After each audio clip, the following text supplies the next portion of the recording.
Alright, I'm going to take care of some back-end stuff real quick, so I'll take it away, Zero. And shall indeed.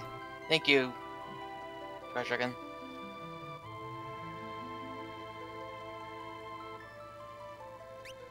Alright, both runners have begun, and what we're going to do right from the beginning is, after we have this small little chat, we're going to swap our battle speed and our message speed.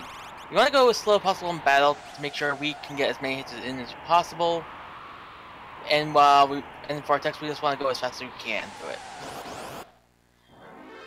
Now, the first thing we do in this battle is, with both in good ATB, we just use Bio Blast for the delay on the ability, but also to make sure our two soldiers get away. So this is so Tara can get the EXP, and she gets level 5. We're level 5 because of Tech Missile. Oh, and we just decided to move about trigger scene there, because we don't want to get into that battle. This battle with the Lobo, we can't run away from it, and we have to destroy the Lobo to do it. Lobo has a no run flag, so once that enemy's gone, we can have our mystery character Tara take out the last guard, and Wedge and Vix can just run away into the sunset.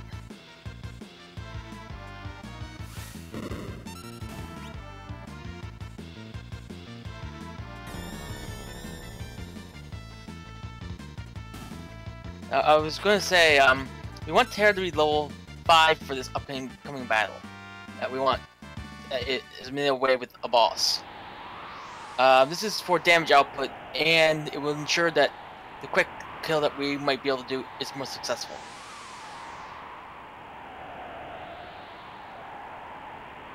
Now, we just see Fred and Netara coming into this battle with the Fall Mammoths and Guards. Guards don't have the Fall Mammoths have a no run flag, so we have to get rid of them, and then we can have our mystery character Bio Blast the last 2 guards, and have the 2 Imperials get away for all the glorious XP to our mystery character. Imperials sure do like to run though, don't they?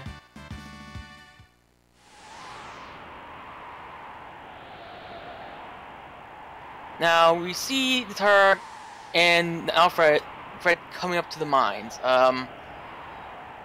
If everything is done correctly, if they got set the seed up for their sub route, they should not be getting any encounters at all on this path to the barrier here. It seems both of them have, and it should ensure that they have the river manipulator on. Now, with this battle, we get this chat in the beginning. We don't have to mash A though, we just hold A and just go through it. And hopefully with good ATB, we can get Tara's Tech Missile off first. If things go badly, we'll get a shot off. Ooh, poor Netara, she got that happen. She might have to do extra weight tricking later in the fight. Basically, weight tricking is, we want to stay in our menu for as long as we can during certain moves. And so, this prevents enemy ATB from moving forward while we still do our combat maneuvers. So, Netara just hit the shell, as did Fred is going to be here soon. This prevents the shell from moving forward, and prevents it from doing its groove status, which pulls its head in the shell from happening. Targets a quick kill, and so does Fred. Very clean battles.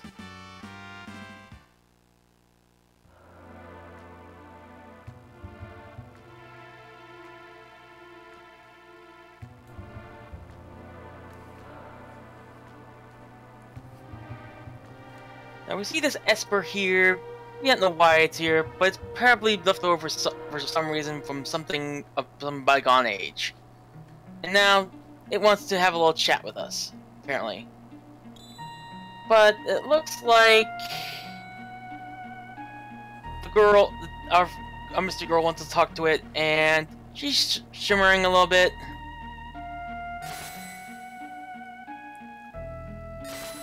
And it sends Vix and Wedge away someplace. We don't know where exactly yet.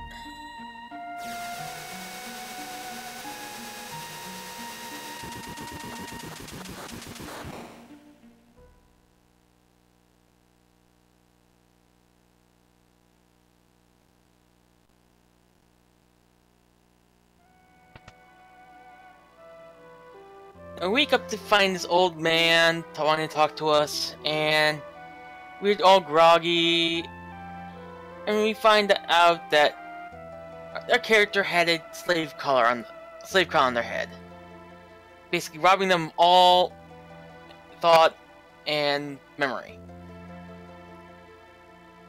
Now here's the next part of the run that we are going to talk about: the names. We reduce our names to one letter.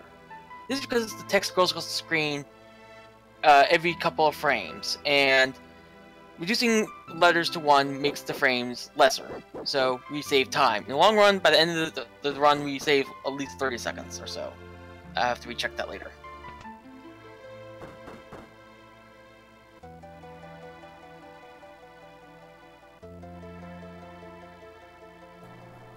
Alright, I'm back. Did I miss the suplex?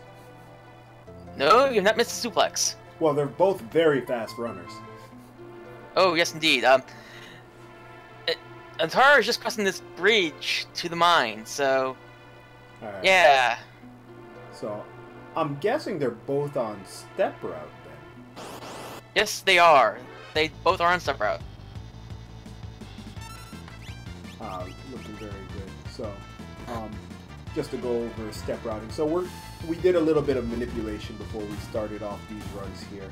And yeah, so we are on seed 244, 245, which because we're on that specified seed, we know where we're gonna get our encounters, which is great. Which oh goodness, thank you El Magus for the 135 viewer host.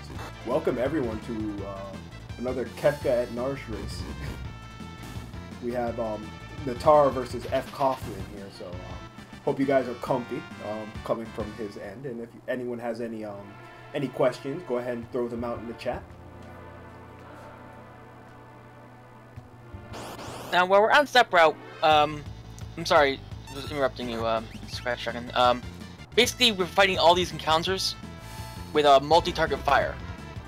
Multi-target fire is quicker, and it's because we want to get to level 6. This is for getting a spell called Antidote, which is an antidote, and to make sure that our next character coming up will be at a certain level. Yep, so the magic number we're looking for is 6 right here. So Block will join us at level 7. He'll join us at our average party level plus 1. So we're going to be doing a lot of experience manipulation, so party members will join at certain levels so we can have certain abilities and be at a certain strength so we can fight bosses later on.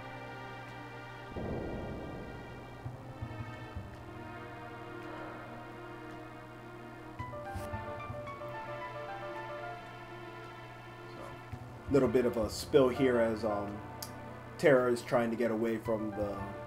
I like to refer to them as the Narshe security guards. So, gonna have a little bit of a flashback and a lot of bit of mashing here. Yes, and we just come into our flashback seeing our antagonist Kefka on Netara's side.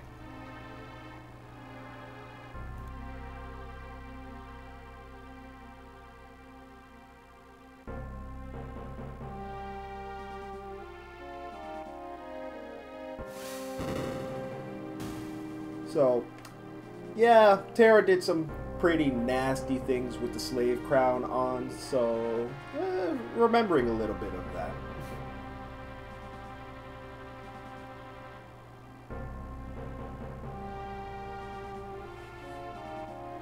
So, something about Gestalt and magic tech armor, ruling the world, etc., etc., etc. Typical RPG, we're gonna go take over the world and make it a better place type of story.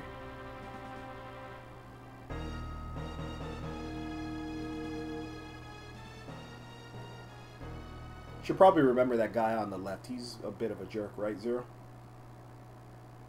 Oh yes, quite a jerk.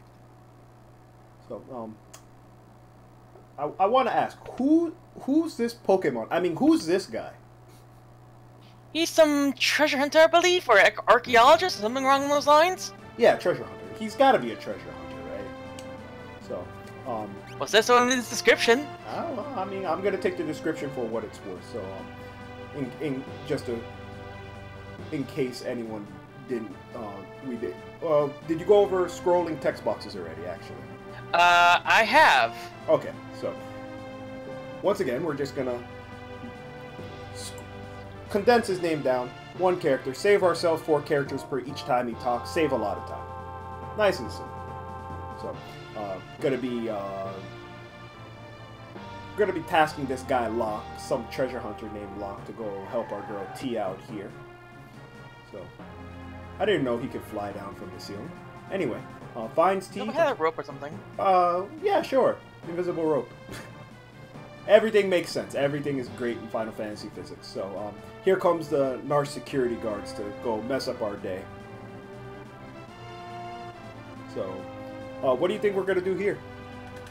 I think we're going to perform a rescue. It seems like we are, because we have our 2 friendly moguls here. So, are we going to play some kind of tower defense game? Maybe. It doesn't look like so towery. It's more of a 3-part combat system. 3-person combat system. I don't know. Netara looks a little crazy. She's walking forward with 1 person only.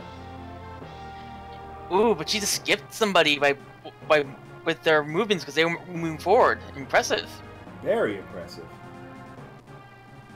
So, in case anyone was wondering, we could actually skip these encounters with these guys. Usually we would send up our party members to block off the entrances to save Terra, but if we walk past them in a certain way, we don't trigger their encounters, and we're just going to walk to the boss and beat him up to a jump. Netara getting a very unfortunate net here, which is equivalent to stop. So, as you see, Kupan is not acting, and her ATB is not going up anymore. But this is not bad, because it's not Mog. Cuckoo goes down. But we should be alright, but between all of this, what we're going to want to do is, because Mog is actually a character we can recruit later on in the game, we can go ahead and borrow some of his equipment. The other Moogles were not able to take off their equipment, but Mog, we want to take that Mithril Pike and that Mithril Shield. Go ahead and use it on some party members later on. So, a little bit of a time loss here, seeing that Cuckoo is down and Kupan got stopped, but Netara seems to get through this alright. Let's go ahead and take a look how Fred is handling his. Fred just taking the equipment now, I think. Yep. Looking and good. He's beat it. I think they're roughly within 5 seconds, maybe 6 seconds of each other. Sounds about right. So, 13 there. Yep. So the Moogles saved the day, and we're gonna hightail it out of Narshe real quick here. So, I believe we're going down to some castle named Figaro. Yeah, it's some castle in the middle of a desolate desert. Why somebody would build something there, I don't know. Well, I mean, you gotta keep the neighbors away, right? I mean, plenty of land to yourself, so on and so forth. Yeah, and it's quiet. So, yeah, Locke is gonna talk to Terra here. Say, oh geez, you have amnesia. Alright, we're gonna head down to this castle and we're gonna go talk to the king and see if we can figure out what we need to do. Now, since we're step routing, we take a very specific path along this on the world map. There are actually certain spots that do not generate a threat. Basically, as we walk, there's a threat generation that occurs. And as I said, there's certain boxes that on the map that do not generate this threat. So, we know exactly what the tiles would be. I think Fred missed up there a little bit. I don't know. I didn't see, but I believe he's on the right steps. We'll see how his second encounter comes up here. Nope, Fred got the encounter that he was supposed to get. So on the way to Figaro, we're going to have only 2 encounters here, and then we're just going to walk the rest of the way with no encounters. So it looks like Fred is in. He's in good shape so far. So, cue the some of the best music in the game, in my opinion. Here, we're gonna go ahead and walk up to this king here. Any redeeming or noteworthy attributes about this guy? Maybe he's a good king. He's a kind king. He's a lecher. The only thing good is his combat skills. Lecher is such a strong word. I prefer the word flirt. That could be room to say that's the better word to use. Yep. So, Netara doing her signature rename here. Not going to name him E, going to name him B. See if anyone from the chat can figure that out, why she names him B later on.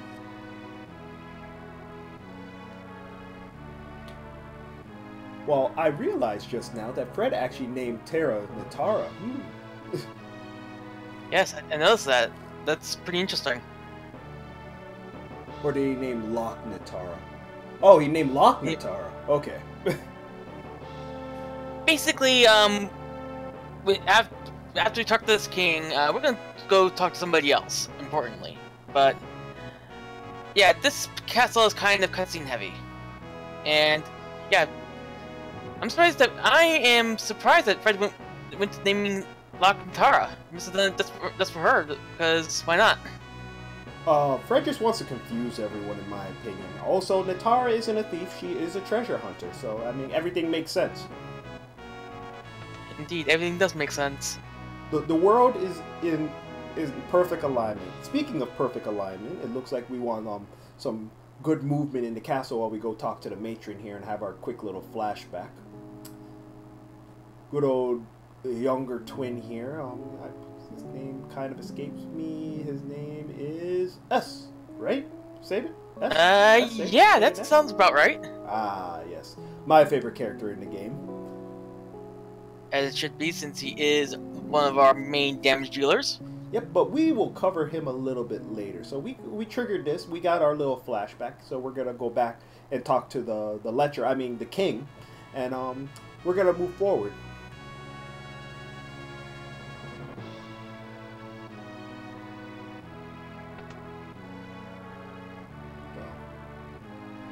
The castle isn't really overly interesting. We just got to try and move to the best of our ability. Maybe hope that the Chancellor doesn't get in our way when we go back to talk to the king.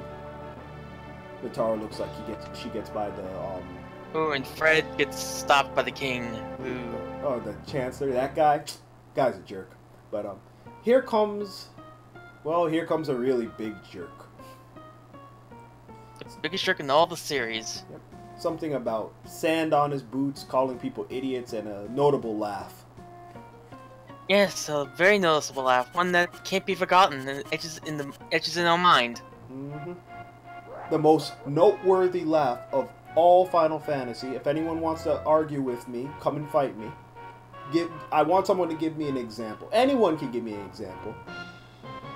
Minus Titus. I'm gonna put that out there. Now, in order to move the scene along, we have to talk to these two Imperials, and we talk to Kefka. Oh, Netara got the starring contest! Yep, so just a quick explanation for anyone who's curious out there. The staring contest is how we have the two soldiers talking to each other. If you look at Fred's screen, there's one just looking forward. So, if you hold A while you come up to an NPC, you will talk to that NPC at the first frame available when you walk into range of them. So if you actually hold A between those soldiers, they will stay in that facing position with each other, and it actually saves a couple of frames right there. So gonna go ahead and tell Kefka she ain't here, and he's gonna leave, and we're gonna go ahead and walk Terra over to her room.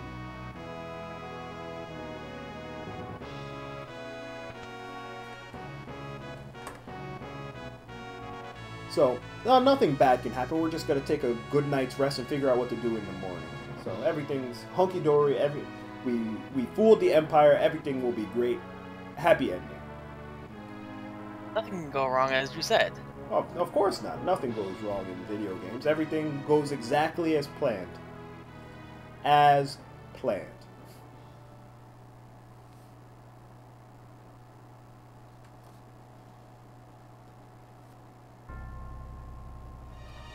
Cue the ominous music.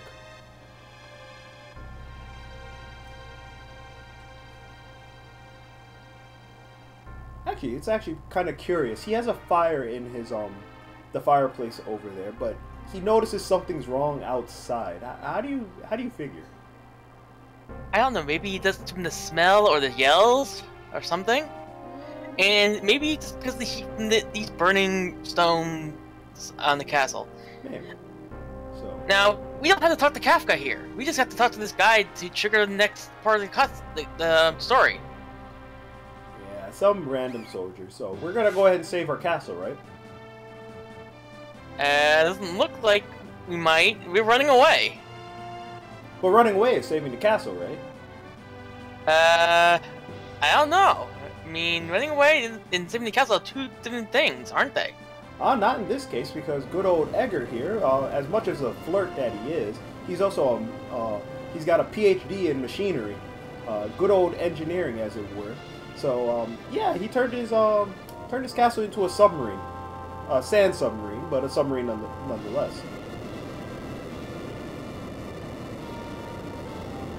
So say goodbye to the castle, guys. We're not gonna see this again in this run. Bye, castle.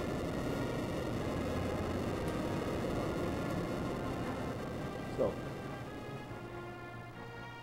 Kefka's gonna go ahead and he's gonna sick the Magitech armors at us, but here we're gonna find out a cool little thing about the game, which is each party member has a individualized command that they can use. As we see, Locke uses, they couldn't fit treasure hunt, so they put steel in there. Tara could use magic, but Edgar uses tools, and tools he comes with auto crossbow, which is going to be our major source of damage that we do. And yep, you saw it. Netara made BLT. So auto crossbow is an interesting ability because it does the same amount of damage whether you're in the front row or in the back row. And when you get back attack, it switches your row. So using the auto crossbow is the most efficient way of dealing with the Magitech armors. Yeah, it's unblockable, non-elemental damage. It doesn't split as well. Yep. So just also. Oh. No, go ahead. Sorry. Basically, we could have used Tara's magic in that scene, but because but if we did, we triggered a 40-second cutscene for them going on about it, and we don't want that. Nope, waste time. But just as a note with the front and back row thing, if we're in the front row, we do more damage, but we also take more physical damage, and if we're in the back row, we take less damage, but we also deal less damage. This obviously doesn't apply to magic and certain ranged weapons like boomerangs and such, but everything else it applies to. Nor does it apply to certain skills like saying Sortex. Correct, and Aurabolt and so on and so forth. So here we're gonna go ahead and say, well, we need to move Tara over to the returners, go talk to Bannon, such and such, blah blah blah. So we're gonna go ahead and walk through this cave and try and get over to the returners' hideout. Yeah, and while we're in this cave, we want to take some encounters, but we do not want to take the two Hornet encounter by themselves. Also, it should be noted that at the lowest rolls of the crossbow, the Fleeries will not be destroyed. They have like 1 to 2 HP left, so we will queue up some attacks with Locke and Tara. Yep. So we're gonna want to take these encounters here to just try and bolster up our experience a little bit. By the time we finish with our next section in the boss, we want to have Edgar be level 10, Locke be level 9, and Tara be level 8. So our next party member will join at level 10, I believe. 10 or 11? 7 will join at level 11. Yes, level 11, because it's the average party plus 1.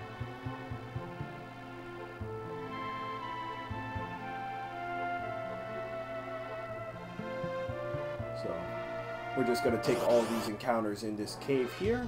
Easy peasy.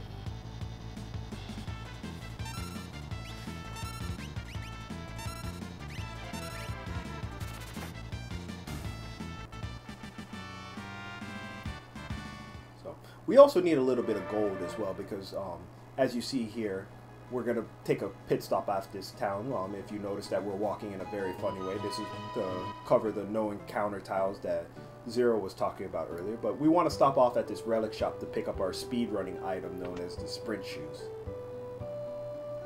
This will double our speed, but also can make running about a little bit harder. As you also see, we're going to switch everyone's roads to the back row, which is for obvious reasons to take less damage on our next area. Yep, Mount Colts is a bit of a nuisance. So, yep, menuing is very important. If you actually want to get some really good times in RPG running, menuing is actually very important, along with movement and actual control of everything. So, as much as RPGs seem like, well, I'm just making small decisions and just fighting, menuing is super important, knowing when to menu, knowing where everything is going to be. So, yeah. So after we run into this rude guy gives a chocobo, we want to not take any encounters in these caves. We just want to run away from everything in the caves. Outside, we'll take any encounter we can get. Yep. These brawlers don't give a lot of experience, and currently Edgar isn't strong enough with the auto crossbow to one-shot these brawlers, but we'll fix that in a second because we're gonna make a quick pit stop to pick up the Atlas armlet. Atlas armlet, I do believe, increases physical damage by 50%, right? I believe so. It overall increases the damage of auto crossbow by 25%, I believe. But that sounds more about right. The strength increase may still be 50%, but it's just an overall damage increase. So don't quote me on those numbers just yet. Lucky pincer or side attack for Netara. Indeed, and she's changing her equipment during it too. Very good. Now, these encounters see with Fred, the Cypresses and the Tusker, they're perfectly for what we need. But the Tuskers don't die in one hit, so we use fire on them. And hopefully Locke will run away. Which he does. Yep. Good. Oh, we gotta talk about run gauges here. Locke being a treasure hunter, he has the shortest run gauge. So he can run away with ease.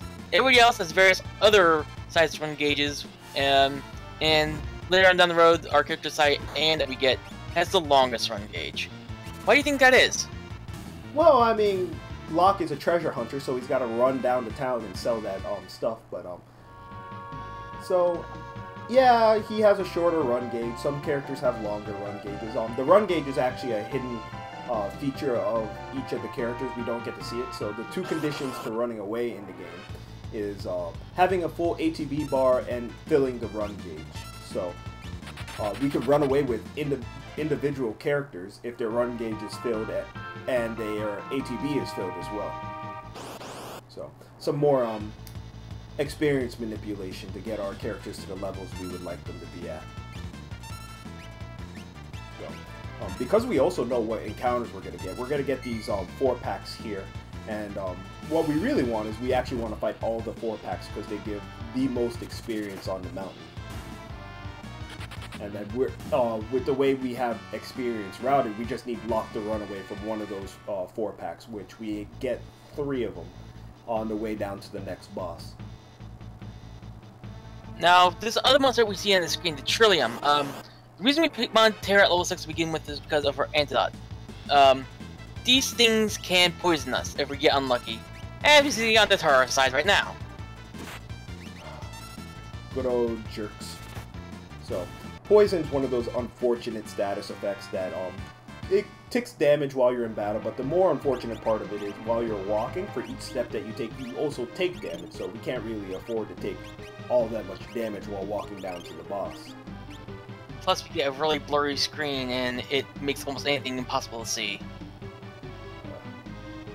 Predicting a very unfortunate side attack for himself. Yep, so, because Fred managed to get the extra runaway with Locke, we have a 2-battle buffer for these Trilliums that we don't need to fight on our way down. And if we get a side attack or a preemptive attack, we can go ahead and just run away from it because they're easier to run away from. But we just have to make sure we fight the 2 Trillium fights.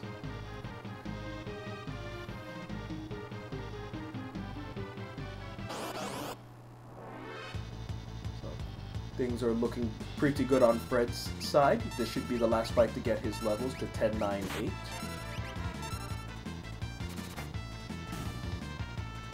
So he has them. Yep, and right on Vargas. So, just some bully that's been following us around on the mountain saying blah blah blah and you're unlucky you ran into me, and then we fight with his 2 Apple certified IPUs. Yeah, and the strategy here for this one is just auto crossbow, fire, row lock, and just hold A. Yep, so at the beginning of the game we set the thing our settings to memory, so it will actually keep the indicator on the last command that we did. So all we have to do is hold A once we get fire, auto crossbow, and attacking going, and we can knock out Vargas.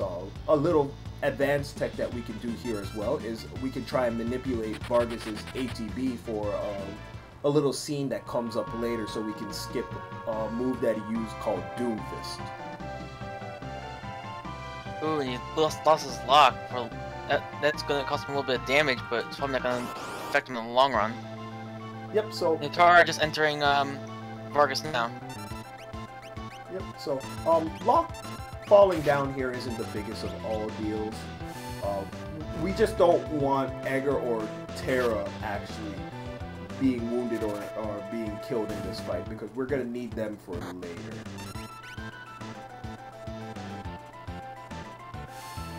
Now, what is Vargas all on about? He just seems very upset about something. Something about inheriting a dojo or something of that nature. Sabin, blah blah blah blah blah. So they're gonna fight to the death here. Sabin, being the cool guy that he is, has the ability called Blitz, where if you put in certain commands, he'll do special moves. Like in this case, as you see, Fred is doing pummel. He has to go down to Blitz, press left, right, left, and then A, and then he'll do pummel. Also should be noted that there is a little bit of a glitch with it if you press A and down too fast with it. Ah, yes. If you press A and down, or A and up for that matter, if you're coming from the item or the fight menu too quickly, it will actually register your up as a input, which is pretty bad when you actually have to put in specific inputs for moves. So, yeah. So you can avoid that by waiting like a hair, but when we're trying to go fast, sometimes you don't remember. But down goes Vargas with 1 pummel.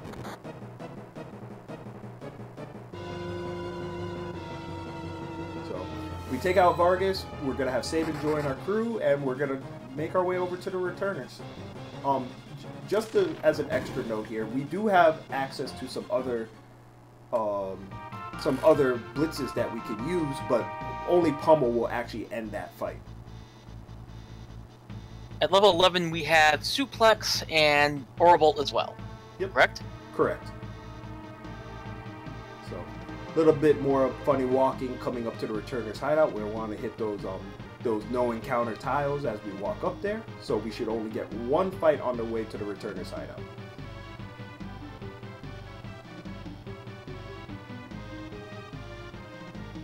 Let's see if Fred saves outside the hideout or not. I wouldn't imagine that he would. It's very unlikely that he'll get the soft lock. If you want to go ahead and explain that for our viewers.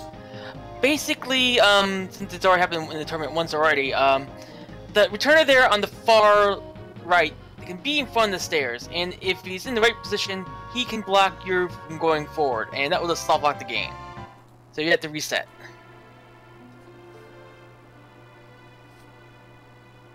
And if you didn't save outside, you could lose upwards of 30 minutes plus of gameplay. So, unfortunately, it has happened once in this tournament, and that runner did have to reset fully.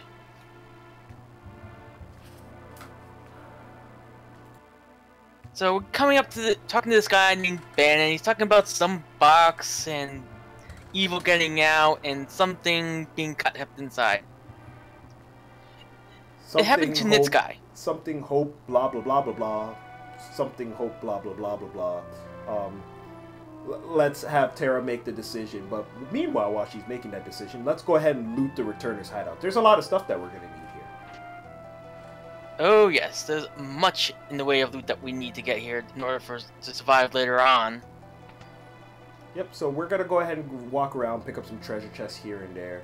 The items that we'll pick up from treasure chest, or buckets in this case, will be, we're going to pick up 2 Phoenix Downs for resurrection. We're going to pick up a Air Lancet for throwing at people's face. A True Knight Relic, which will come in handy for a skip that we're going to do later. And a Antidote, which may or may not be used later. Safety antidote, pretty much. That will be used in a certain scenario later down the road. Yep. So. Now, after all this, we need to go talk to Bannon, and we don't want to join him, so we're just gonna say no 3 times. Unfortunately, it doesn't get the point that we just don't want to join him. Right, but we also don't want that cutscene that we get if we say yes to him. It's just all sorts of nasty. And we don't want that gauntlet either. That item is. That gauntlet is so broken. It's like it shouldn't be there. Why? But we want this really nice Genji glove, which is broken, but in a good way. Right. So the gauntlet is broken in a bad way, where you don't do the extra damage, and the Genji glove is broken in the good way, where we do extra damage. So we're gonna go ahead and take that broken with the extra damage. Meanwhile, Netara getting trolled by this NPC while trying to pick up her treasure chest. But looks like the Empire's hot on their tails, and they found a returner. So I think it's time to get out of Dodge City and figure out what to do. Yep. Seems like Locke is being sent off on some spy mission to the town we were just in? Yep. We're going to try and head back to Narshe and go talk to that Esper we saw at the beginning of the game now.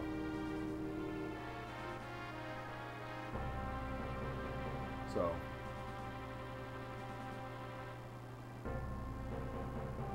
Nitz unfortunately got that soft lock, Ben, with at the returner's hideout, which was fairly unfortunate. Very rare, fairly unfortunate. So here we go. We're going to go ahead and do some stuff before we get on the river. We're going to move some people around. We're going to equip some relics.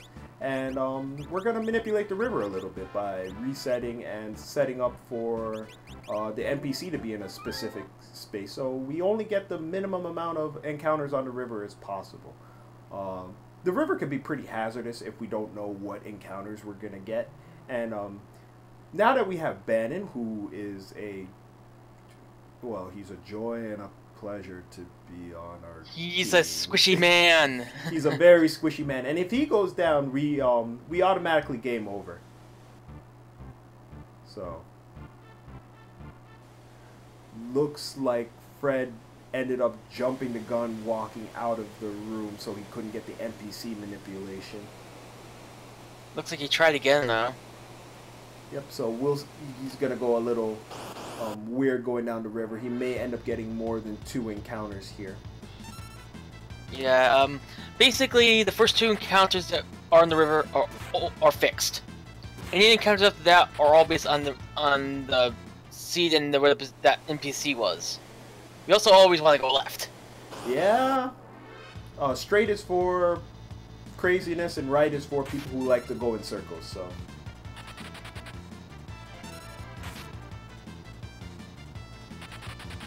Tara's starting her manipulation now.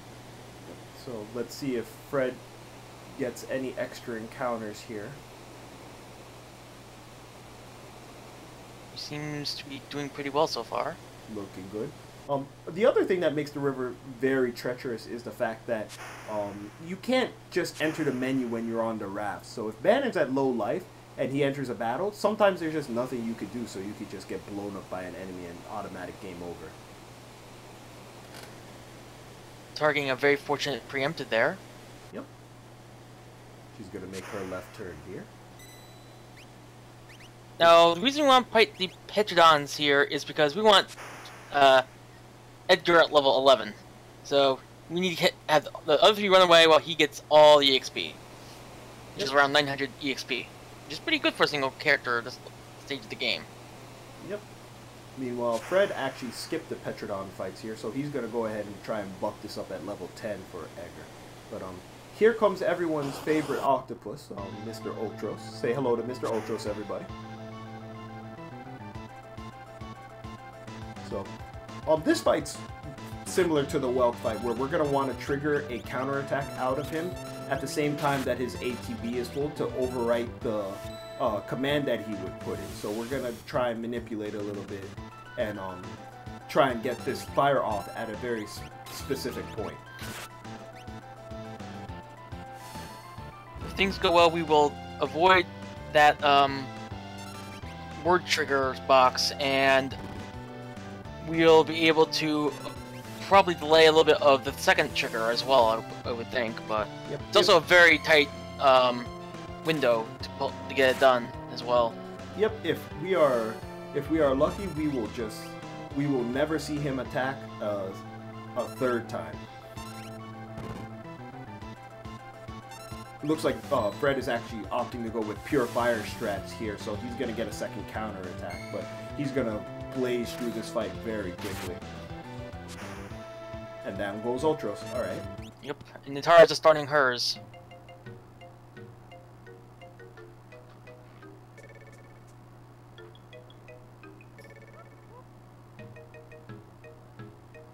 Well, getting a very lucky crit off her Egger. Yes, very lucky. So, unfortunately, Sabin, being a little overzealous, decides to jump into the water to fight an octopus. That seems like a great idea, and is going to get separated from the party. So now we have three different parties here.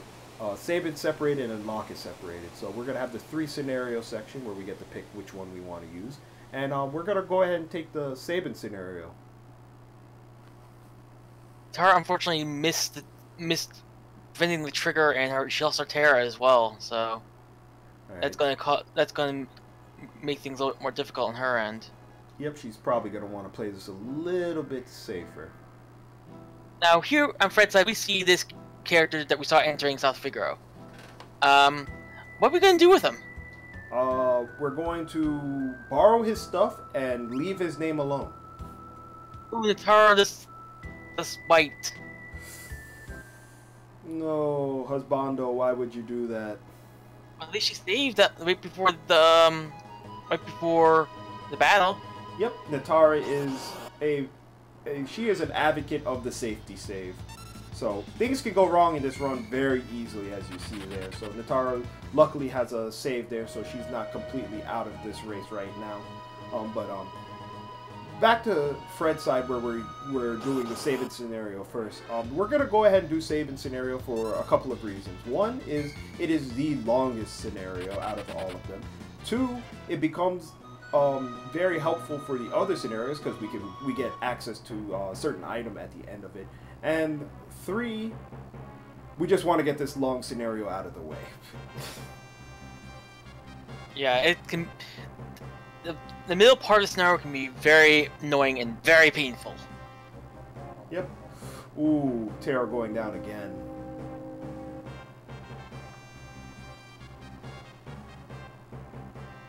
Now, this area that Fred's in is cutscene heavy. Camp cutscene, as some players call it. And so we basically do a lot of talking, a little bit of movement, a lot more talking, more movement. Maybe some battles mixed in between. We're gonna end up watching these Empire soldiers. That's what they are. They are from the Empire soldiers. We're gonna watch them go ahead and take on the Kingdom of Doma here. Meanwhile, over on Netara's side, it looks like she got through Ultros. There we go. But we're gonna meet a very special character. Mr. Mustache Man. Or Mr. Thou, as he likes to be called. Mr. Thou? I love Mr. Thou. Oh, we're gonna get a full rename here on Fred's side. We're gonna rename it as Mr. Thou.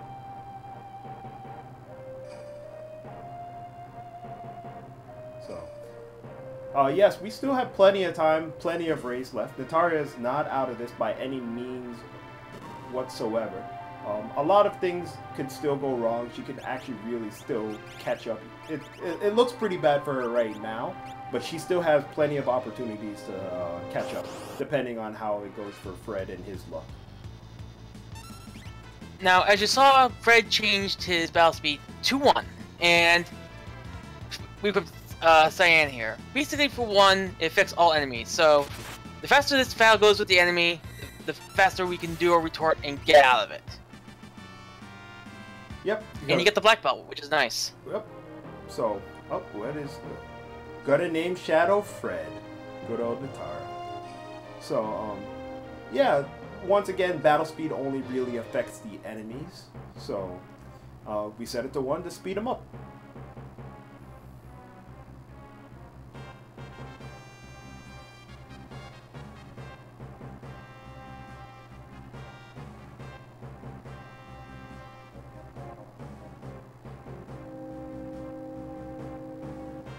So, here we're going to see the voice of reason here, Mr. Wow, his name is escaping me right now. Mr. Leo. There Leo? Yeah, General Leo. The voice of reason is going to get called back to the Empire, but we know Kefka's here, and when Kefka's left alone, all sorts of bad things happen. Things go missing, people start going nuts, and maybe something falls into the river.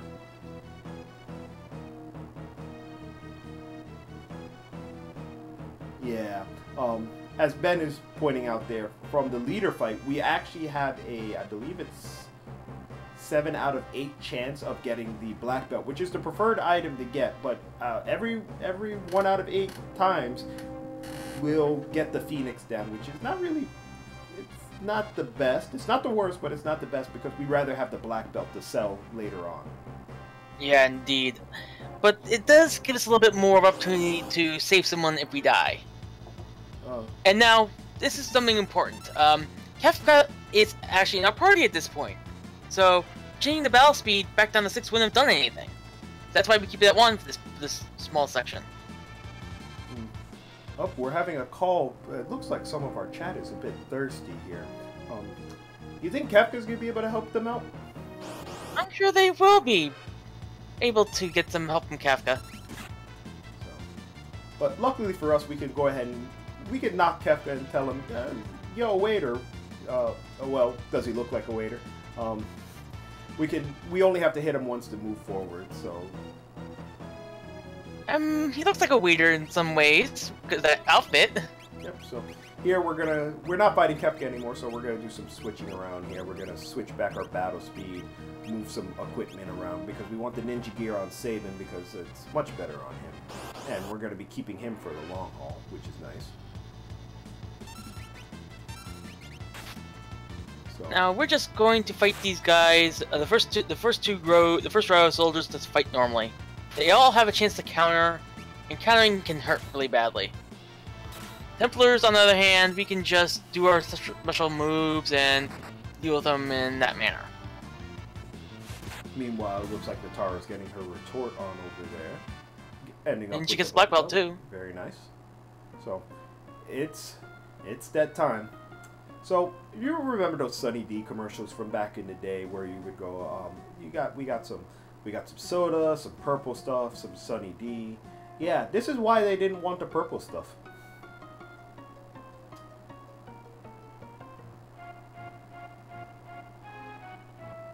Oh wow, that's tripping me up a little bit. That he goes, "Sir, Mr. Thou." So that's kind of funny, actually. Right? So it looks like the purple stuff is actually poison. Go figure. So no, that's no good. It looks like it's the end of the Kingdom of Doma. It just goes to show you, kids, don't drink the purple stuff. Don't drink strange colored liquid, guys. Never do it again. Well, at least not out of a river, anyway. Oh yes, not out of a river. Now, we're going to have a little bit of movement ability, but not for long. This needs to go faster with the sprint shoes on, just to cover more spaces in less time. So, yeah, we're going to be forced into the king's room and have a nice little conversation with this dying man. Poor king. Poor king.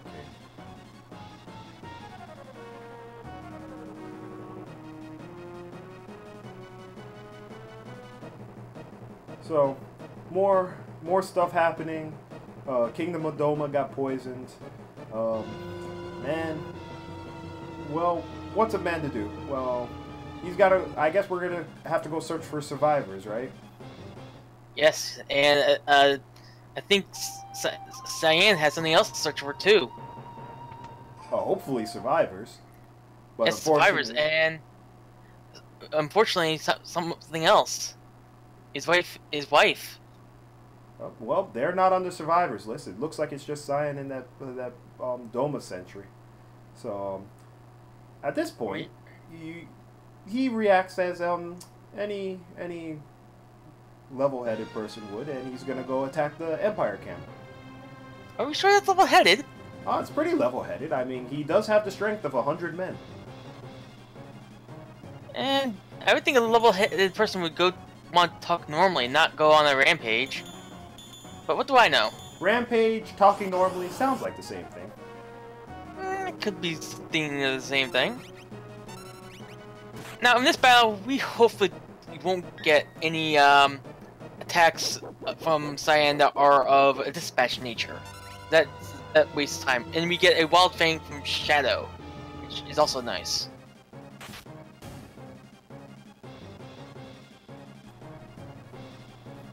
Yeah, Wild Fang is one of those status effects that's on Shadow, and it's only on. Well, actually, no, I don't know if it's on anyone else. I think it's only a Shadow thing. I'll have to look that up later, but well, yeah, it basically Interceptor will counterattack at certain points, and you'll do massive damage, but you can't attack flying enemies.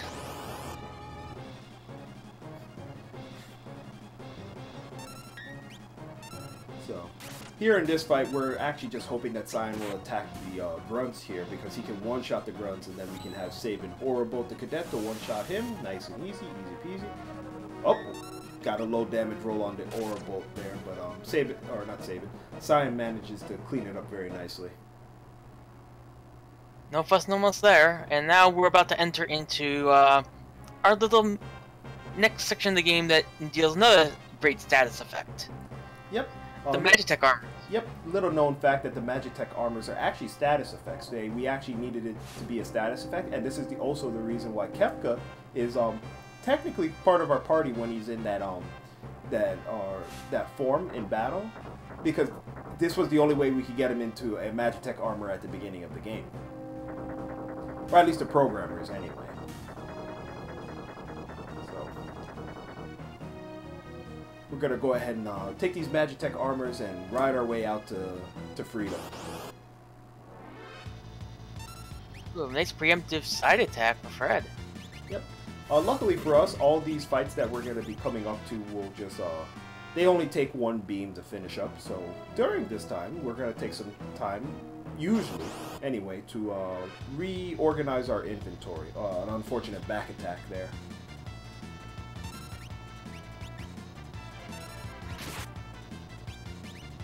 Looks like we gained rainbow beams this time around from Fred.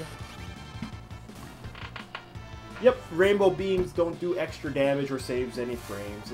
It's just nice, a little thing to keep us amused while we're getting through the end of the Empire camp here.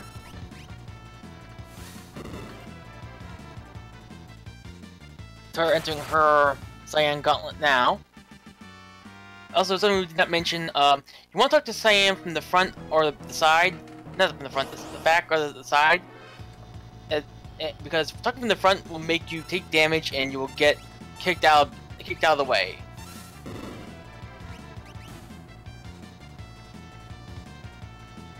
Interceptor with a nice counterattack on Netara's side here. Meanwhile, it looks like Fred is cleaning up the rest of his Doma Gauntlet. So where do you think we're gonna go from here? Well, we gotta get away from the Empire, so I'm gonna guess we're gonna run around and we're gonna head south. South? Isn't there a forest down there? Yeah, but it's a magical friendly forest, right? I'm not so sure. I've heard there's ghosts in here. Ah, imagination. Does that look like an angry ghost to you? It looks like a very devious ghost. Well, just doesn't look like a friendly one. Well, you're pretty right there, because this forest is very unfriendly with encounters because there's a lot of things that can do a lot of damage to you. Ghost can do damage to you by casting fire, as you see here. Does quite a bit. 64 is not no chump change of damage, and there's just a lot of hazardous encounters that we can get here. But once we're through the forest, we should be all right? One would think we would be. Yep, it's just the forest we have to worry about, and once we're done, we're out of here. We'll make our way to Narshe because, in case anyone had forgotten, that's where we're still trying to get to, and everything will be okay. What's this? Looks like a train of some kind? Yeah, it's the train that will take us straight to Narshe, right? It should. One would think we would go right to Narshe with this. Well, we need to get on the train anyway to get away from the Empire, so on we go.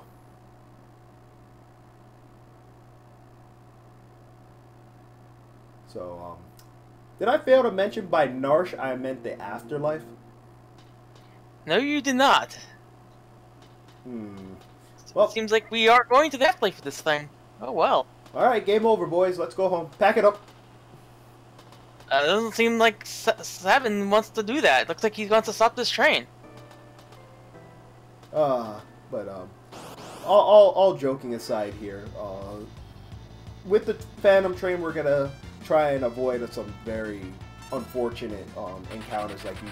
We would like to avoid these back attacks, but with the step manipulation that we've done, so we're gonna take we're gonna try and walk around these NPCs because we don't want to come off our step route too much, because we're gonna force an encounter here because we don't want to take encounters outside. They are very bad, very bad. Bombs are bad.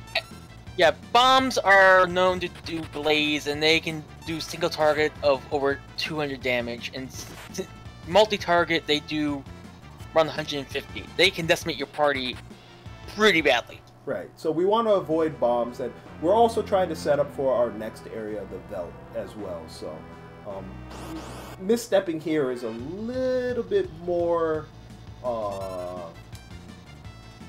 ill-advised, so to speak.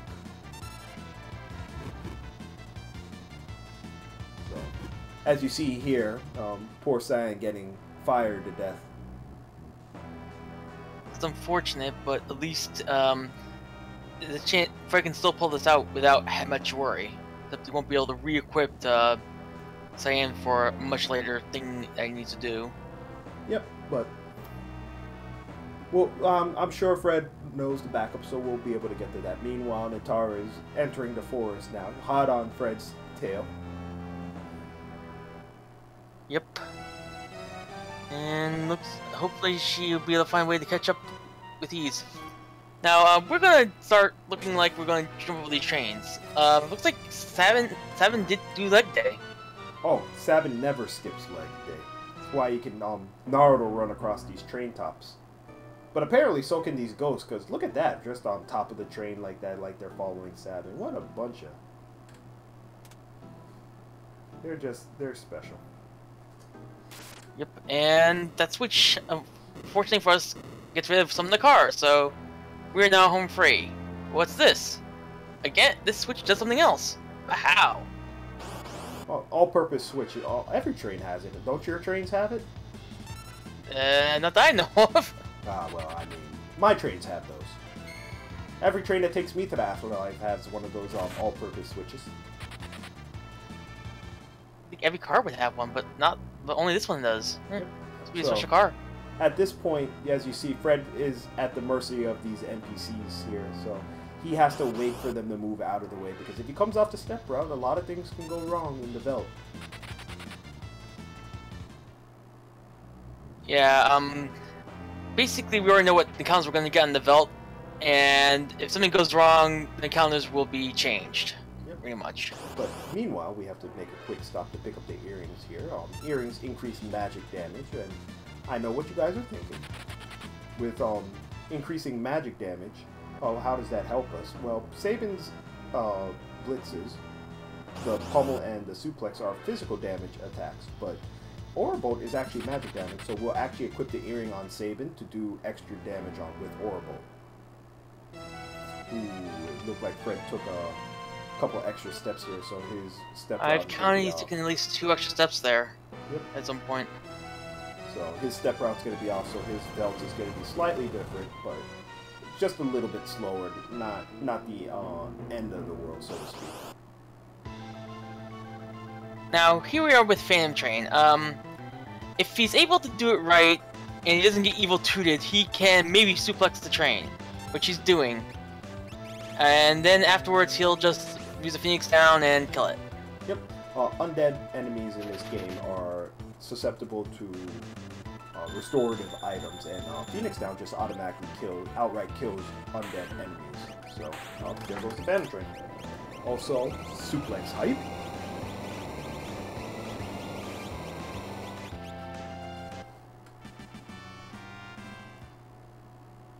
And the train goes down.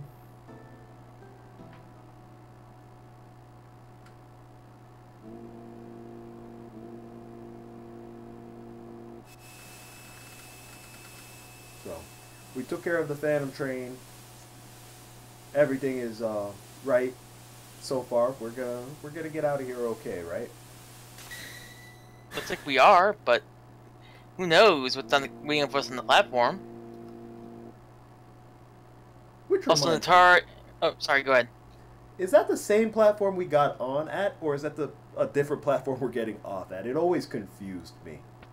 I don't know. It could maybe it's the same one. It could be a different one. Who knows? Who knows? But remember how this train takes takes everyone to the afterlife? Well, it's gonna pick up 2 unfortunate acquaintances of poor Cyan here.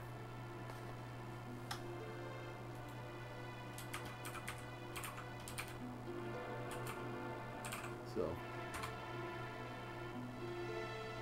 a little bit of Bible thump out for Cyan's wife and kid there. Netara, should be mentioned, is about halfway through the train, and she's doing alright, it seems. Minus this one ghost right here. Holy, move out of the way, ghost. That's one rude ghost. I haven't seen something like that in a while. What a jerk. Yep, very jerkly. So, here we're gonna have the morning scene for poor Cyan, but luckily for us, we get a little chance to switch some items around and equip some relics and set up for a special little trick that we'll use for the next boss here.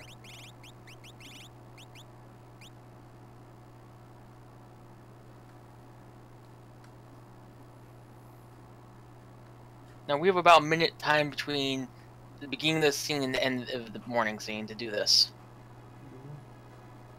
Now, if everything goes right and Fred didn't go off separate, he should not be getting any encounters, but he has. It's the Grasshopper encounters, which can berserk you. Yep, which is not it's not one of those things that matters right now, but once we get down to the belt, it's something that could come into play for when we're looking for Gao, the namesake of our wonderful tournament that we have going on here. So, Netara coming up to the train. Let's see if we get a suplex from her.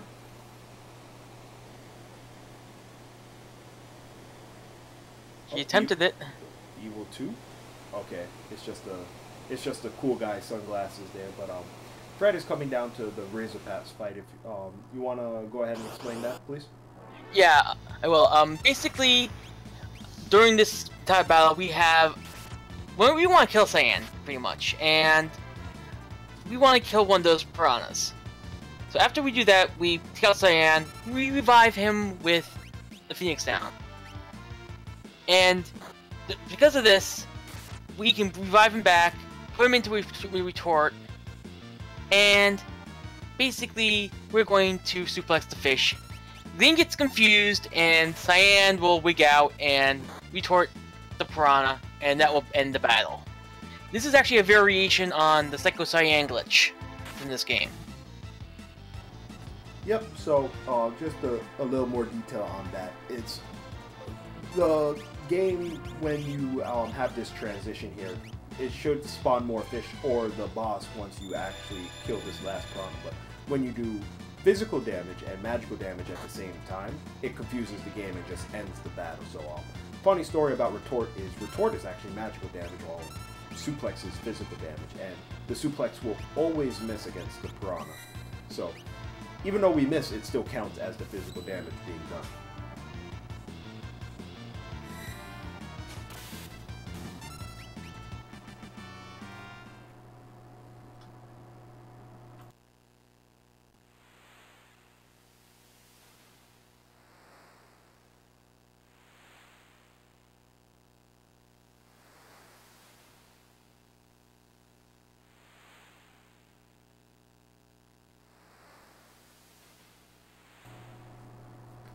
So, looks like Fred had no problem with that, and here comes, well, the Wild Child, our namesake of our tournament, Gao. Now you would think with Gao's name, his name is short enough, right? Nope. Well, yeah, you're right. It's not short enough, so we're just gonna name it, replace it with the G. Basically, his name comes up so often in text that it's easier just to have G.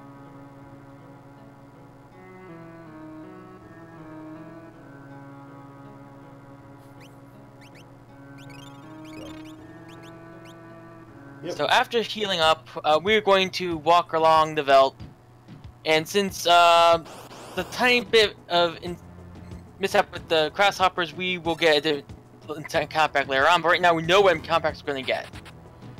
Yep, so unfortunately, these encounters are going to be slightly different than what we want them to be, but we're just going to go ahead and take them as they are and get over to Moblitz and pick up the dried meat so we can pick up Gao, but it's just going to take us, it's going to be a little bit of a time loss, which will give Netara a chance to catch up here. I did not see if she misstepped on the train, but I don't know if she did or not. I did not see her get grasshoppers either, so I'm just going to, we'll have to wait and see if she's actually still on step route.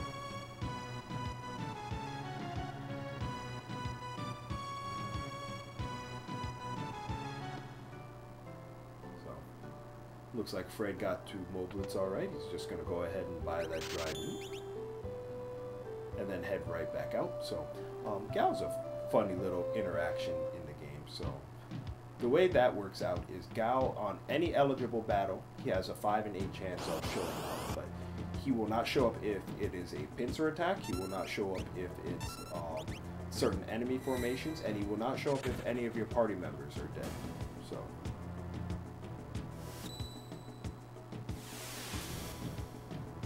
we're looking to have Gao show up here.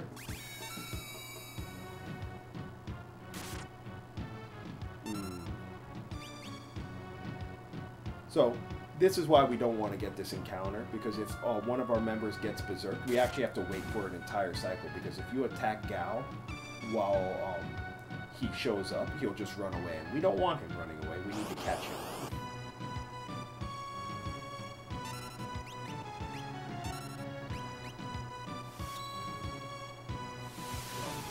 Over on Netara's side here, looks like she's going to get the Reason Pass skip pretty well. Looks good. So, it's routed into the run here that we would get 2 encounters before the Crescent Mountain, and it looks like Fred is going to get trolled a little bit by Gao here. So he's going to have to this is the most unfortunate RNG luck they can have. Yep, so he's going to have to take an extra encounter here, or a couple extra encounters, to see if he can get him. Oh, a single bomb. Oh, that's actually pretty nice. See if he gets Gao after this fight. There he does. Go. First try every time. So, throw this dried meat on Gao, and I'll trigger this long cutscene of something about Mr. Zhao, shiny, shiny, shiny, fight me, Crescent Mountain, and so on and so forth. Yeah, and we just hold A at this point. This cutscene's of what, roughly 40 seconds to a minute? Give or take. So, let's see. Netara got the... oh yes, Netara's off step route as well. She got... I forget what these enemies are called all the time. The hard shellfish and the tentacle monster. The Exocite and the Nautilus. Yep. So she's gonna end up getting the Grasshopper encounter as well.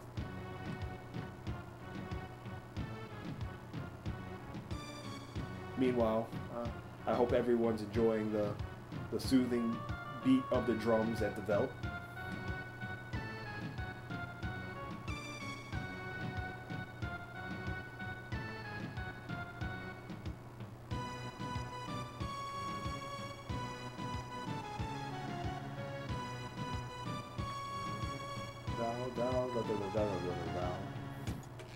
Shiny, shiny, shiny.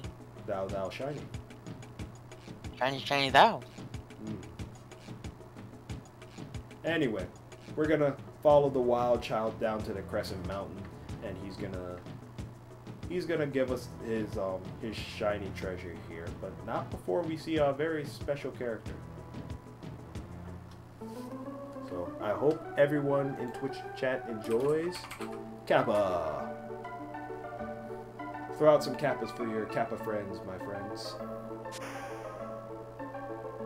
Kefka is the best character there is in this game. So, Gal's a funny character because he doesn't have the traditional fight command. He actually has rage, which is he lets him pick a enemy that he is left into in the belt, and once he actually selects an enemy that he uses, he goes into a berserk state and uses any of those enemies' moves. Which you would think wouldn't be too bad, except for the fact that he's in a berserk state and will attack anything and everything that he feels like attacking.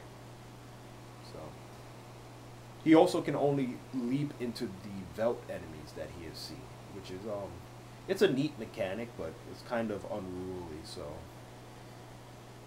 Targeting unlucky getting both berserked, and like your character, so not getting gouged at that point. Well, let's see if we can get it on the second encounter here.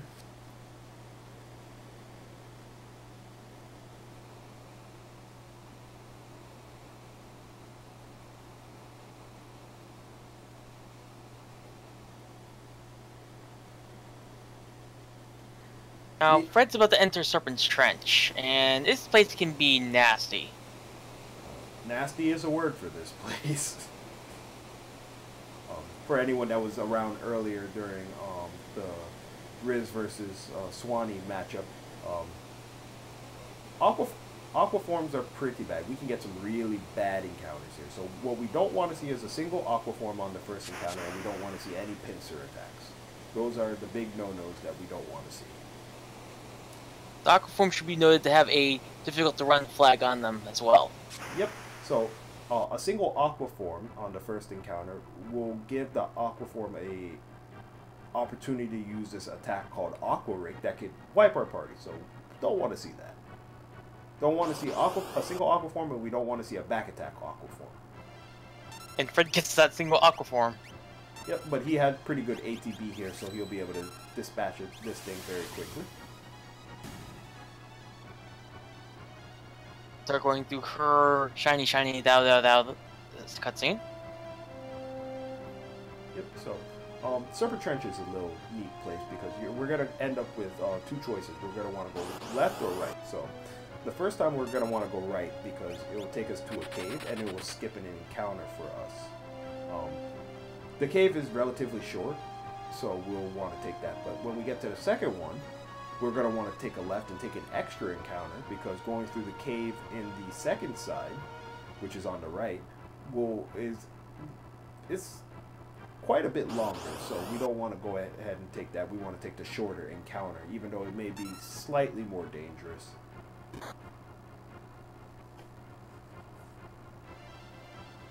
Now, we sort of want Cyan dead for this, because his run gauge is so terrible, but Fred gets through that third encounter, that's all I wanted to go. Yep, so when we're on the You Serpent can get some Kappas on the Netara side. Yep. So when we're on the Serpent Trench, we're guaranteed to get 4 encounters. We don't have any real manipulation for that, so we take what we can get.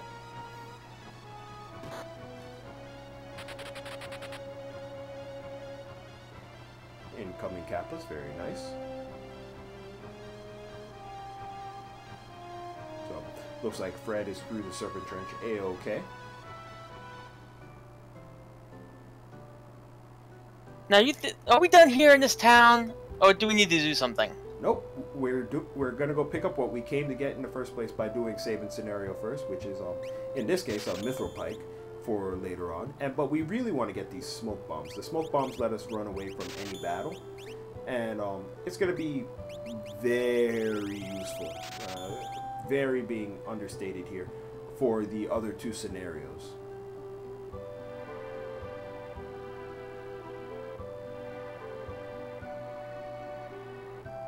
So we're gonna go ahead and finish this up here, and that's the end of saving scenario.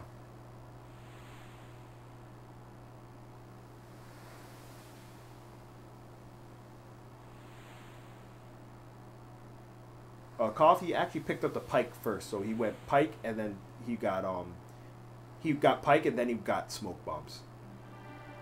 Now we're coming into lock scenario. This is probably the shortest scenario of 3. Yep. So usually what we would want to do here is we would want to run around town, steal some people's clothes, save some general chick. I don't know, Celis, I guess. I don't know what her name is, and then we would want to get out of town, but we're gonna skip all of that. Looks like took the menu a little early here. Gonna go ahead and give it another try. There he goes. So yeah, we just want to clip through that guard and get out of here and get to the cave. The reason Fred put Locke into second position is because there's a possibility of getting a nasty encounter in the cave that has a gold bear. And if we get into a pincer attack, we want Locke to face the bear, and that will greatly reduce our damage.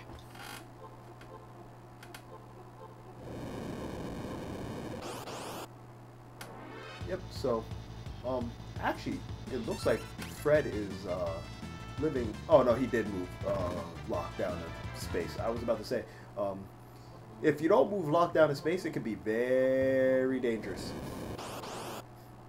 Because there's a very bad pincer attack that you can get, including this gold bear, whereas if your back is to the bear, which it would be if you're in the first slot, he could hit you and just one-shot you, as opposed to being in the second slot, where if you're in the second slot, you're actually facing the bear and you won't take full damage. Meanwhile, Netara is going through the Serpent Trench here. Looking kind of okay. Unfortunately, Sabin taking a hit for Cyan here with the True Knight.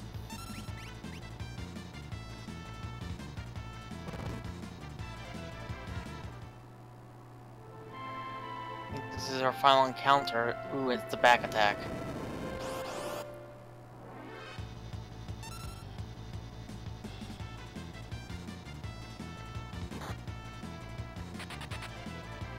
There goes a Cyan, but that's actually good for us. And what's going on here with Locke? Looks like he's talking to somebody. But who? Probably some ghost. Locke doesn't know anyone anymore. So yeah, this movie's doing with the rod, it ignores magical defense and it just destroys the monster and the boss in one shot. It's actually a mechanic that's used quite frequently in later other runs of this game's categories.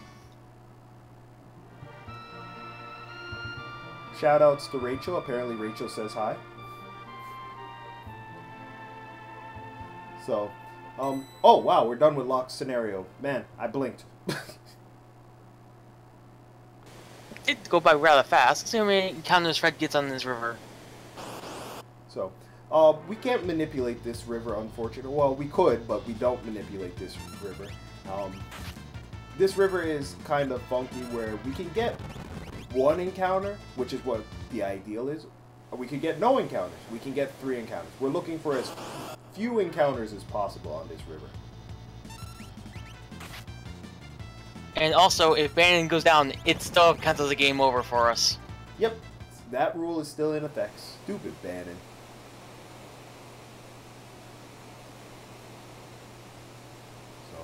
And Fred just got 2 encounters. Yep, looking pretty good.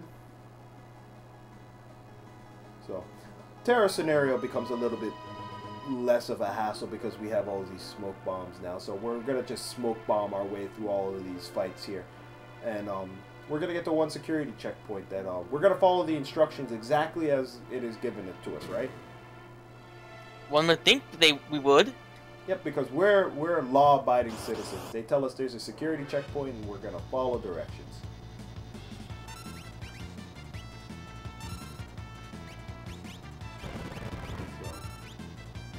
Looking like Natara's coming up to the cave for lock scenario. I'm pretty sure she's going to take a safety save here. Nope, she's just no, she doesn't. So.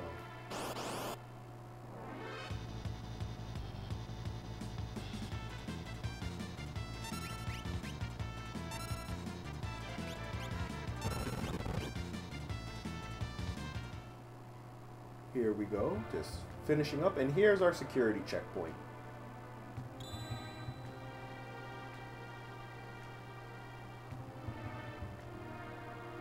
And what do you think we should do in this room? Well, if it was me and I'm me being a law-abiding citizen, I would follow the light. But we're speedrunners, so we break rules, right? Indeed, but breaking the rules are for the greater good.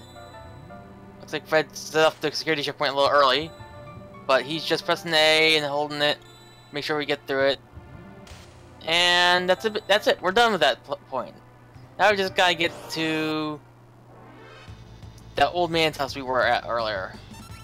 Yep. So funny story about the security checkpoint. Fred took a couple extra turns in there, but if you face up and hold A right as the security light starts surrounding you, so if you move up and then just hold A, it will automatically get the gold star, and it will just disable that part of the security checkpoint.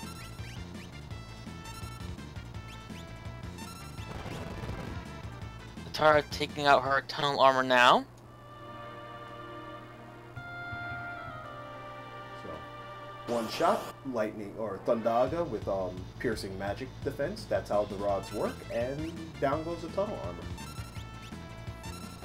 Fred has at least one more encounter before you can get out of here, I believe. Yes? One or two? Not sure, but he has plenty of smoke bombs. He's at 9 right now, so this will take him down to 8 while Netara starts her Terra scenario. We'll see how many encounters she gets on the river.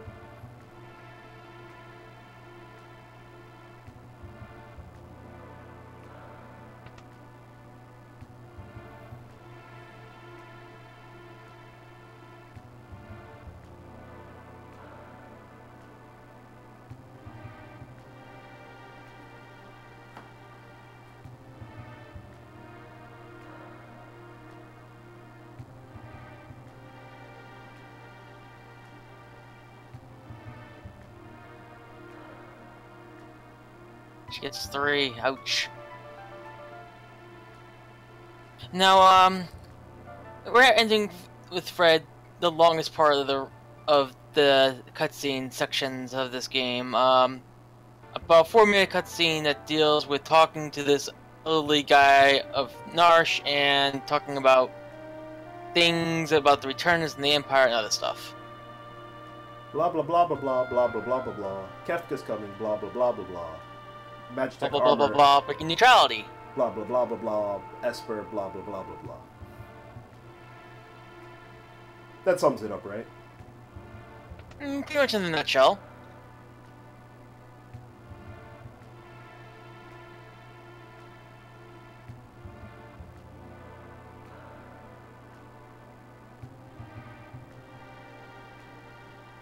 So, all our friends are going to catch up to us and explain what's been going on.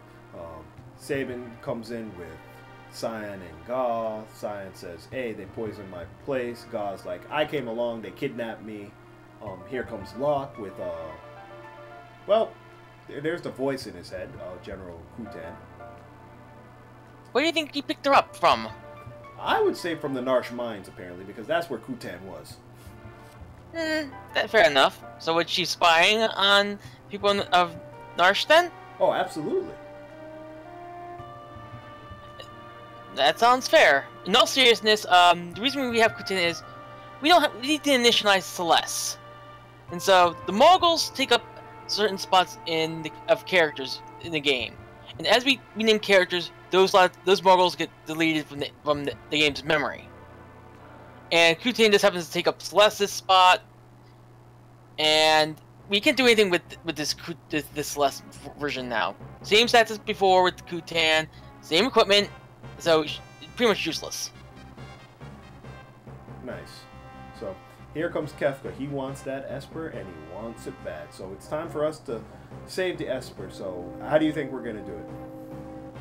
I think we're gonna go back into that little tower defense minigame that we had earlier. We've come full circle. This is full circle the category, which is we start off with a tower defense and we're gonna end with the tower defense. So for those who don't know, this is Kefka at Narshe. This is only about a third of the run of a full game run, but because a full game run it's hard to dedicate an extensive amount of time to doing a full game run race. We only do Kefka at Narshe, and this is also for a category for people who are interested in the game and would like to learn or would like a shorter category. So once we finish Kefka at this point, this will be the end of our run, and they'll be done. So Fred safety saving, which is probably well advised. Yep. So we're gonna now. Oh, sorry. Go ahead. Yep, we're gonna go ahead and make one overpowered party here to go fight Kefka. So same rules apply. We're supposed to make 3 parties to defend Bannon here, but we're bad at following rules. So we're just gonna walk down and fight Kefka in his face. And the reason why we decided to put the main group in the second slot is because the second group just has a straight walk down. So no fuss, no muss, easy peasy. Easy peasy. So we're just gonna walk down here. We're gonna walk here. They'll never see us. They'll never check for us. Those are some pretty lazy guards if they're not checking for us. Well, I mean, you get what you buy, right? Yeah, indeed. You paid for this well, you use discount coupons and that's what you get. Red dodges Rider and we into the Kefka fight. Yep, so the Kefka fight is kind of, well, it's not annoying, but it can be kind of hazardous because Kefka, what we want to avoid is him getting his 3rd turn. If he gets his 3rd turn, things can get kind of hairy because he can use a strong attack of Ice 2, so his 3rd turn can consist of him attacking, him casting Bolt on one party member, casting Bolt on all party members, Ice 2 on one party member, or Ice 2 on all party members. The one we want to avoid is Ice 2 on all party members, because that could just straight up wipe our party. So, what we're going to be doing... I'm sorry. No, go ahead, sorry. With a single member of Ice 2, it does over 800 damage, so they're going to go down regardless. Yep.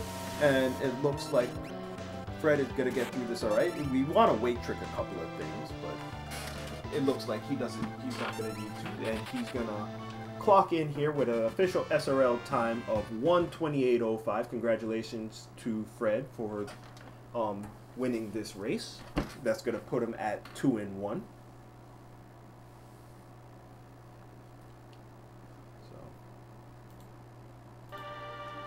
Go ahead and switch over to sound there. So, Natara's timer didn't stop. There was an issue, but she is still going. I will let you know what her official SRL time is as it comes in.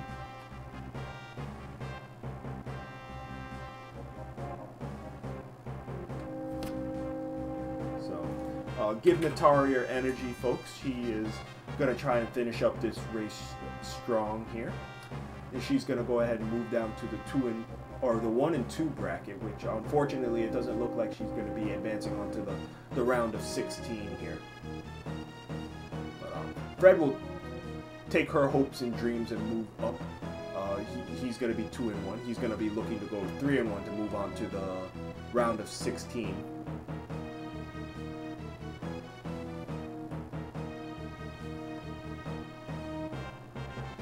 A lot of people showing support for our racers here. I actually didn't update the commands here, but let me go ahead and do that real quick.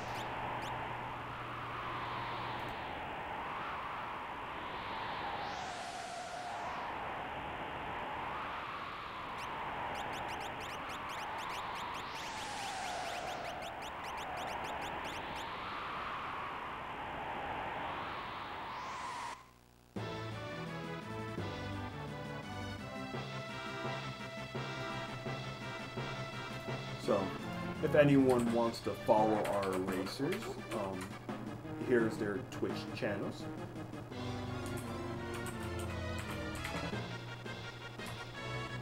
And then, for anyone that is looking forward to any additional racers coming down in the future, here is our schedule. Go ahead and keep an eye out where you guys can go ahead and see what racers are coming up and where to watch them. They are they're scattered around channels here and there due to availability, because we had over 70 runners in this tournament alone, so it's kind of a logistical nightmare to try and schedule all the runs to be restreamed, but we will try our best to bring you as much of the action. And Tara is now entering Kefka, avoiding Netara, as she's come to call it.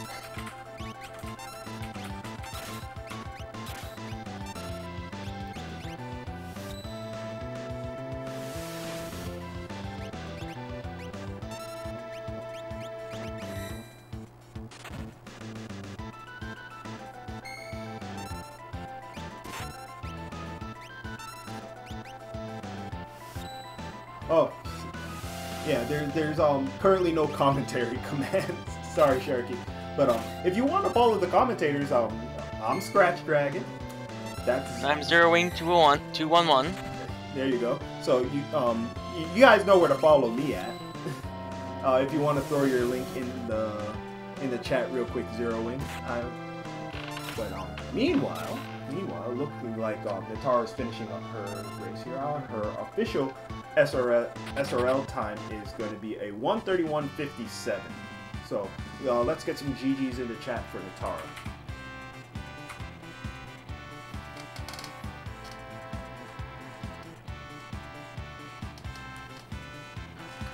So I'm going to see if either one of these guys wants to come in for an interview.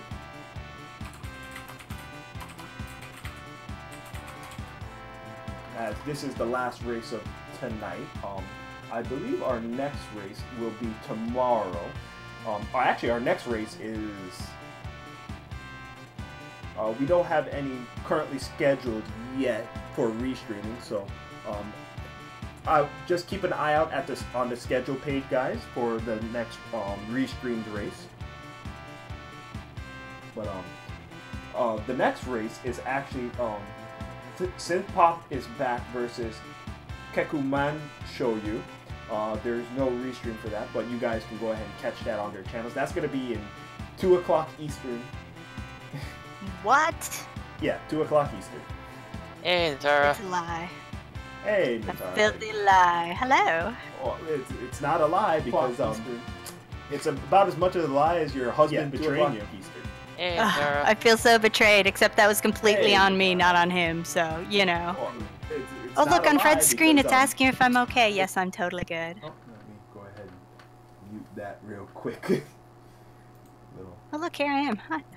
funny feedback there. So, yeah, no, how do you feel about the race? Honestly, I feel really good about it. The Ultros I practice Ultros a minimum of 1 time, if not like 3 to 4 times before every race. So there's no way I could have done that better. That was simply nerves and just, I have really poor reaction time. So the first thing that goes when I'm nervous are reaction time. So the second time around, it was going just as bad because of Tara's health. So I just used health and I got through. So it honestly went as well as it can go on the rest of the run, other than those grasshoppers, which, oh, that was RNG. That was bad RNG. I had that perfect. It was really good. I was really happy with that run. All right, that's good. That's good. So, Yeah. 1 and 2. Unfortunately, it doesn't look like you're going to be moving on to the round of 16. Oh, that's okay. That means I just have some freedom for my next run. Oh, we're gonna be seeing tons of memes. So, Oh, no way. yeah, the memes. So, once again, this is the Kefka at Narshe race, guys. So, I think that's gonna do it for us tonight. If anything, you guys can go ahead and just check the schedule and see what races you wanna follow up on. Here's a little shameless plug here. I have a race on Monday at 8 o'clock. So if you want to catch me, I'm not sure who the restream will be, but I will be. I'll restream it myself if I have to. No, but yeah, I'm pretty sure it doesn't work like that. Though I'm sure we appreciate the effort. No, I'm not going to put myself through that logistical nightmare. Against Obda Jr., that's going to be fun. Yeah, fun is a word. But there's tons of races for you guys to catch. Just check the schedule once again. I'm Scratch Dragon. That was Zero Wing 211, and this is Netara and fcoughlin. Go ahead and follow all of us. So, woo! Any closing words, Zero Wing or Netara? That was some race. Definitely one that was really close at the beginning. Yeah, right? No, I felt really good about it. So, yeah, thanks again to both Scratch Dragon and Zero Wing for doing, an awesome restream and commentary job. Scratch Dragon did 2 in a row, so kudos for that. That's not easy. Woo woo, 2 in a row. All right, so woo woo. Let's see if we can find somewhere for our friends to go. Let's find a lucky raid target here.